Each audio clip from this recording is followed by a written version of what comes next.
డబ్బు, అనారోగ్యం, ఉద్యోగం, వ్యాపారం అప్పులతో బాధపడుతున్నారా? వెంటనే జేకేఆర్ గురువు గారికి కాల్ చేసి అపాయింట్మెంట్ తీసుకోండి. నమస్తే రమగారు. నమస్తే జయ.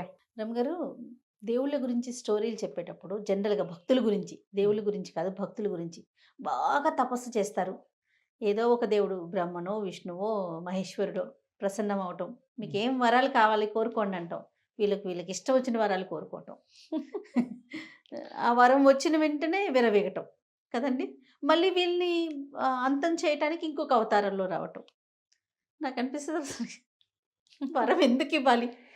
దానికంటూ ఒక రూల్స్ అండ్ రెగ్యులేషన్స్ పెట్టుకోవచ్చు కదా రమ్మగారు. వరాలకు రూల్స్ అండ్ రెగ్యులేషన్స్ ఏముంటాయి? డ్రాస్టిక్ గా ఓకే నీ ఇష్టం, నిన్ను ఎవ్వరు చంపలేరు, నిన్ను అసలు ఎవ్వరు అంతం చేయలేరు, నీ శక్తి అయిపోదు, అలా వరాలు ఇచ్చేసరికి ఆ వరం తీసుకుని మళ్ళీ దేవతల మీదే తిరగబడుతున్నారు కదా రాక్షసులంతా. అలాగే ఉంటాయి. అంటే వరగర్వం అని చెప్తారు దాన్ని. ఇప్పుడు మనం ఆ కథ చెప్పుకోవట్లేదు, ఓకే, శాపాలకు సంబంధించి చెప్తారా? శాపాలకు సంగతి చెప్తాం. ఇప్పుడు వరం అయితే ఏదో తపస్సు చేస్తే వరాలు వస్తాయి. అవును అవును, అంతకాలం అదే తపస్సు అడగబోతున్నా. వరాల వరకు అయితే ఏదైనా తపస్సు చేస్తేనో లేకపోతే దానికి ఏదో కొంచెం విమోచన ఉంటుంది. ఉంటుంది. అదే శాపం ఇచ్చేస్తారు మళ్ళీ. ఆ, చిన్న చిన్న విషయాలకి హట్ అయిపోయి కోపం వచ్చేసి పాపం వచ్చేస్తుంది. టపీమని నీళ్లు చల్లేసి శాపం పెట్టేయటం. ఆ శాపాలు పెద్ద పెద్ద వాళ్ళు ఇవ్వగలరు, చిన్న వాళ్ళు ఇవ్వగలరు. గురువులు ఇచ్చేస్తారు, గురువులు తెప్పించేస్తారు. తపశక్తి ఉన్న వాళ్ళు ఎవరైనా సరే. తపశ్శక్తి రమ్మగారు, మంత్రశక్త రెండును. తపశక్తి ఉన్న వాళ్ళు ఇస్తారు, మంత్రశక్తి ఉన్న వాళ్ళు ఇస్తారు.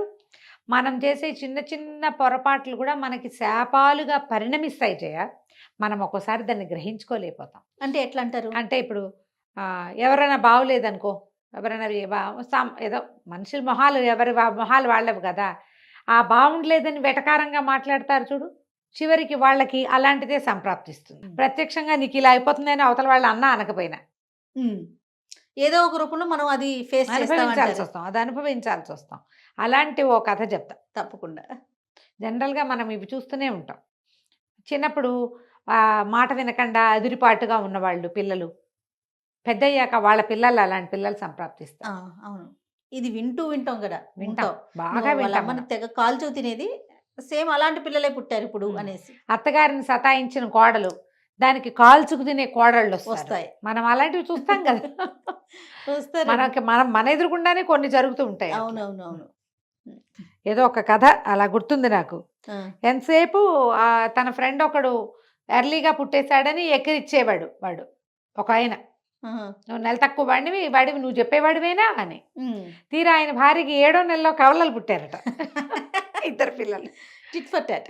అలా అవుతుంది ప్రకృతి, మన వెనకాల ఉంటుంది, మన అట్లా చేసేస్తుంది అది. అవునవును. ఇప్పుడు ఏం చెప్తున్నారు మీరు? శాపాల గురించి చెప్తున్నారా, వరాల గురించి? శాపం గురించే చెప్తాం. ఓకే. పూర్వం ఒక పల్లెటూరులో ఒక రైతు ఉండేవాడు. ఏ భూషయ్య అని పెట్టుకుందాం పేరు. బాగుంది, ఏదో పేరు, నాకు భూషయ్య అని గుర్తుంది అని పెట్టుకుందాము. ఆయనకి 3 ఆడపిల్లలు ఉన్నారు.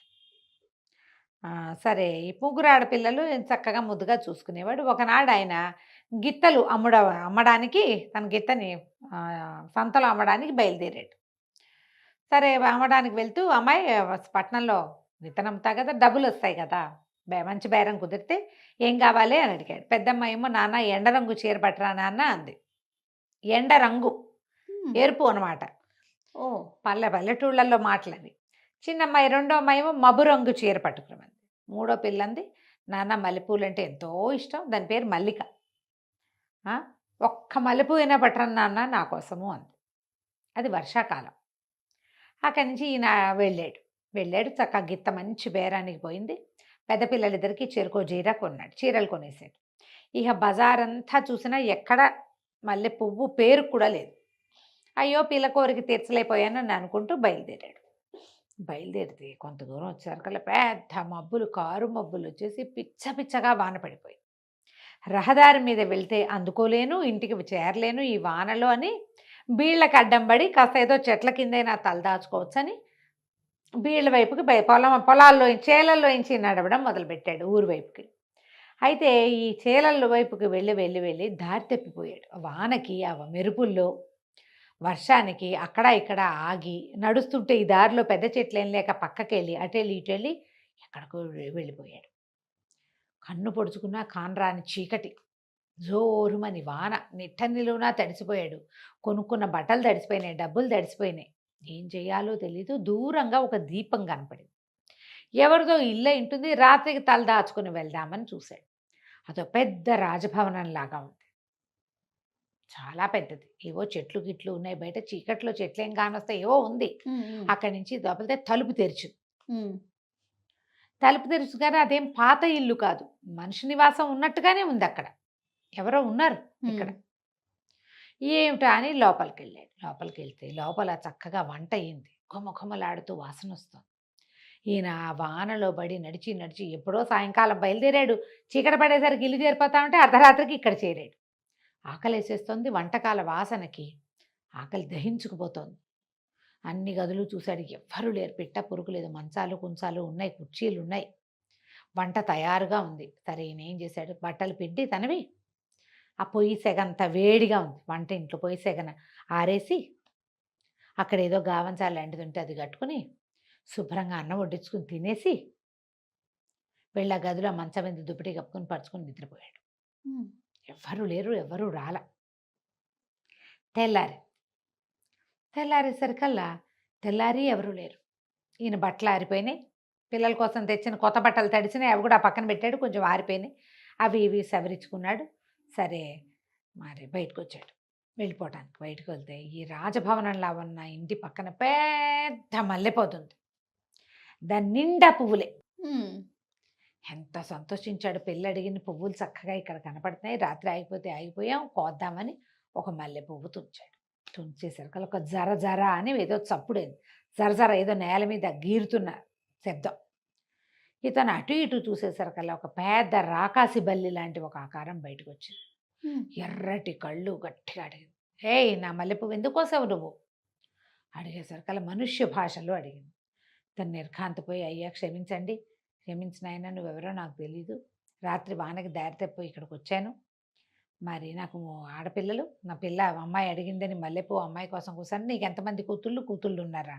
కూతురు ఉంది, ఆ పిల్ల కోసమే ఈ పువ్వు కోసానండి అంటే, సరే 3 పిల్లల్లో ఎంతమంది పిల్లలు అంటే 3 ఆడపిల్లలు, ఒక పిల్లని తెచ్చి నాకు అప్పచెప్పు, నా పువ్వు కోసినందుకు ఫలితం, పనిష్మెంట్ అది. ఓ పిల్లని తెచ్చి నాకు అప్పచెప్పు, 3 రోజుల్లాగా నువ్వు ఇక్కడికి పిల్లని తీసుకురావాలని చెప్పేసరికల్లా ఆయన మరి ఏం చేస్తాడు, అదేదో శాపంలాగా ఉంది, ఏదేమో జంతువు మాట్లాడటమేమో మనిషి భాష మాట్లాడుతుంది. పైగా నా ఇంట్లో ఉండి నా అన్నం తిని నా మంచం మీద పడుకుని నా పువ్వు కోసేవు, దీని ఫలితం నువ్వు అనుభవించద్దు. సరే ఈయన బిక్కమొహం వేసుకుని వెళ్ళిపోయాడు ఇంటికి. ఆ మల్లెపువ్వు అమ్మాయి చేతిలో పెట్టాడు. చీరలు ఆడపిల్లలిద్దరికి చీరలు ఇచ్చి ఈ మల్లెపువ్వు కోయటం వల్ల ఏం జరిగిందో చెప్పాడు. చెప్పేసరికల్లా ఆడపిల్లలు తన భార్య ఏడ్చారు, అయ్యో అయ్యో ఎంత కష్టం వచ్చింది, ఇప్పుడు ఎట్లా అంటే, అమ్మ మీరు ఆలోచించండి, మీ 3లో ఎవరో ఒకళ్ళు ఆ రాకాసి బల్లి దగ్గర ఉండాలి, ఇవ్వాల్సింది అనేసరికల్లా పెద్ద అమ్మాయిలు ఇద్దరు అన్నారు, నేను అడిగానా, కాలంలో పువ్వు అడిగినందుకు మల్లికే అనుభవించాలి, ఇది నీకు ఈ కష్టం రావడానికి కారణం, నువ్వు అది అడగకపోతే నువ్వు ఆ పువ్వు కోసేవాడివి కాదు, వాళ్ళ ఇంట్లో పూలు మనకెందుకు అనుకునేవాడివి, ఏనాడైనా పువ్వులు కోసేవా నువ్వు, ఎందుకు కోసేవు, దానికోసం కోసేవు, కాబట్టి మల్లికి రావాలంటే ఈ మల్లికి కూడా ఏడ్చి, సరేలే నాన్న, నా వల్ల నీకు ఇంత కష్టం వచ్చింది, నేనే వెళ్తాలే, నన్నే దింపెద్దు కానిలే నాన్న అన్నది. 3 రోజుల తర్వాత మరి ఆ ఇంటికి వెళ్ళారు ఇద్దరు, ఆ రాజభవనానికి. అంతకుముందు ఎప్పుడూ ఆయన అతను చూడలేదు. వెళ్తే రాజభవనం అంతా తలుపులు తెరిచున్నాయి, చక్కగా వంట చేస్తుంది. 3 రోజులు ఉన్నా సరే ఎవ్వరూ రాల. వంట చేసుకుని సామాన్లు అవి ఉన్నాయి, వీళ్ళే వంట వండుకుని తిన్నారు. ఇల్లంతా చూసింది, ఇల్లు పెద్ద ఇల్లు, హాయిగా కులాసాగా ఉండొచ్చు. 3 రోజుల తర్వాత తండ్రి కూతురు వచ్చి బయట నుంచున్నారు. ఆ మల్లికి ఒక పువ్వు కోసింది. కొయ్యగానే రాకాసి పళ్ళు వచ్చేసరికల్లా నీ పేరేమిటి అని ముద్దుగా అడిగింది మల్లికని. భయమే ఇలా మొదట చూసేసరికల్లా దాని రంగు, దాని ఆ చర్మం పొలుసులుగా ఉన్న చర్మం, వికృతాకారం, ఎర్రటి కళ్ళు, నూనె రాసినట్టుగా మెరుస్తున్న దాని చర్మపు ఇది, అవన్నీ చూసి ఓ రోత పుట్టింది. కానీ కంఠం వింటే చాలా బాగుంది, మొగ్గంతూ చక్కటి కంఠం. నీకేం భయం లేదు, నువ్వు ఇక్కడ ఉంటే నేను నిన్నేమీ అన్ను, నీ దారి నువ్వు హాయిగా ఉండొచ్చు, ఇక్కడే ఉండు అని ఆ మల్లికకి చెప్పింది. తండ్రి ఏడుస్తూ పిల్లని అక్కడ దిగబడిచి వెళ్ళిపోయాడు. అది కనపడేది కాదు పెద్దగా. ఈ పిల్ల రోజు హాయిగా వండుకు తిని కులాసాగా మంచి మంచి బట్టలు ఉండేవి, అవి ఇవి కట్టుకుని బయటికి లోపలికి తిరుగుతూ మొక్కలకు పాదులు చేసుకుంటూ సరదాగా నడిచేది. అయితే ఏమైంది, ఒక రోజున బల్లి పువ్వులు కోసినప్పుడల్లా పువ్వు కోస్తే నేను వస్తాను మ్హూ. అని చెప్పింది అనమాట. మ్. పువ్వు కోసినప్పుడల్లా అది వచ్చేది బయటికి, కాసేపు ఏదో మాట్లాడేవాళ్ళు. అయితే ఏమైంది, పిల్ల బిక్కమొహం వేసుకుంటుంటే మీ వాళ్ళ మీద బెంగ పెట్టుకున్నావేమో, రేపు అమావాస్య వెళ్ళాక వెళ్ళిరా నువ్వు, కానీ 3 రోజుల్లో తిరిగి రావాలి. నువ్వు తిరిగి రాకపోతే నేను చచ్చిపోతాను, నువ్వు లేకుండా ఇక్కడ ఉండలేను నేను, నువ్వు ఉన్నావన్న దాంతో నేను హాయిగా ఉంటున్నాను, నువ్వు నాతో ఉండాలని అడిగింది. అడిగేసరికి మల్లిక అంది, సరేలే నేను వెంటనే వచ్చేస్తానని చెప్పి ఈ అమావాస్య వెళ్ళిన తర్వాత మెల్లిగా ఇంట్లో తినుబండారాలు అవి ఇవి ముందు బోళ్ళని సామాగ్రి ఎవరెవరో వచ్చి అన్నీ పెట్టేసి వెళ్ళేవాళ్ళు. తినుబండారాలు మూట కట్టుకొని ఇంటికి వెళ్ళింది. అక్కయ్యలు, అన్నయ్య, నాన్న, అమ్మ ఆశ్చర్యపోయారు దాన్ని చూసి. 15 రోజుల్లో చక్కగా రంగుదేలి పిల్ల నున్నగా కూడా ఉంది. సరే అదేం మంచిదే, అది రాకాజు బల్లి నన్నేం చేయలేదు, ఏమీ అనలేదు, అది పాపం చాలా మంచిది, మ్. ఏదో శాపవశాత్తు అట్లా ఉండిపోయినట్టుంది, నన్నేమీ అంటలేదని చెప్పింది. సరే 3 రోజులు హాయిగా అమ్మ నాన్న అక్కయ్యలతోటి ఉన్నది.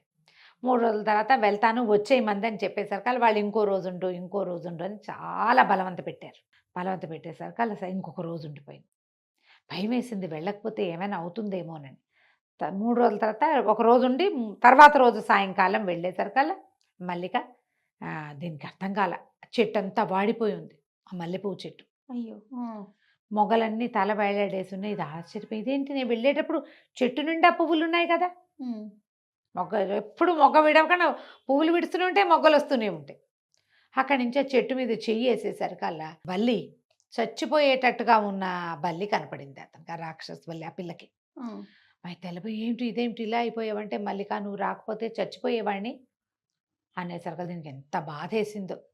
15 రోజుల నుంచి నేను హాయిగా తింటున్నా, అన్నీ ఉంటున్నాయి, మ్. పూట పువ్వులు కోసుకొని తల్లో పెట్టుకుంటున్నా, నేను ఒక్క రోజు రాకపోతే ఇది చచ్చిపోయింది, అయ్యో నీకేం కాదు, నేను నిన్ను చూసుకుంటానని వెళ్ళి దాన్ని ఇట్లా పట్టుకుందబ్బా ఆ బల్లిని ప్రేమగా. నా వల్ల దీనికి ఇంత కష్టం వచ్చిందని నా ప్రీతితో పట్టుకోగానే ఆ బలి మాయమైపోయి ఒక రాజకుమారుడు ప్రత్యక్షమయ్యాడు. ఓ. అమ్మాయి తెల్లబోయి, నువ్వెవరు, ఇక్కడ బల్లి ఉండాలి, అది చచ్చిపోయిందా అని ఏడ్చింది. ఏడ్చేసరికల్లా కాదు నేనే ఆ బల్లిని అని చెప్పాడు. నేను ఒక రాజకుమారుణ్ణి, నాకు ముష్టివాళ్ళు బిచ్చగాళ్ళు అంటే చాలా అసహ్యము, విసుకునేవాడిని, నేను ఎవరిని వాకిట్లోకి రానిచ్చేవాడి కాదు. అయితే ఒకనాడు ఒక బిచ్చగాడిని నేను చాలా కసురుకున్నాను, ఆ బిచ్చగాడు నన్ను శపించాడు, నీకు అందరూ నీలాంటి మనుషులే, నువ్వు రాకుమారుడు కాబట్టి నీకు ఇవన్నీ దొరికినాయి, నేను బిచ్చగాడిని కాబట్టి నేను ఇలా ఉన్నాను, ముట్టుకోవడానికి అసహ్యం వేసే జంతు రూపం వస్తుంది నీకు, అయ్యో అని శపించాడు. అయితే నేను కాళ్ళ వేళ్ళ పడితే ఎవరైనా ఆడపిల్ల నన్ను ప్రేమగా దగ్గరికి తీసుకుంటేనే నాకు మామూలు రూపం వస్తుందని ఆ శాపం తీరటం కోసమే ఆ మల్లె చెట్టుని పుట్టించి ఇక్కడ పెట్టెళ్ళాడు. ఈ ఇల్లు ఇలా ఎప్పుడు వంట చేసి ఉంటుంది, ఇక్కడ ఎవరో ఒకళ్ళు మా సైనికులు వచ్చి వాళ్ళే వంట చేసేస్తారు, ఎవరు వచ్చినా తినచ్చు. ఇక్కడ వస్తూ దారిపోయే వాళ్ళంతా ఇక్కడ తినెళ్తారు, కానీ నాతో ప్రేమగా ఎవరు నన్ను చూస్తే అసహించుకుంటారు. నువ్వు ఒక్కదానివే ప్రేమగా ఉన్నావు, నువ్వు నాతో కలిసి ఉన్నావు, అందుకని నాకు శాప విమోచనం అయిందని చెప్పింది. అక్కడి నుంచి ఆ కుర్రాడు రాజకుమారుడు ఈ అమ్మాయి మల్లిక కలిసి వాళ్ళ అమ్మా నాన్న ఇంటికి వెళ్ళి ఈ కథ అంతా చెప్పారు. తర్వాత అమ్మా నాన్న వచ్చి ఈ భవనంలోనే ఉండి ఈ వీళ్ళిద్దరికి చక్కగా పెళ్లి చేశారు. మల్లికే ఆ భవనానికి రాణి అయింది. కథ కంచికి మనం ఇంటికి. చాలా బాగుంది రమ్మగారు. నమస్తే. నమస్తే.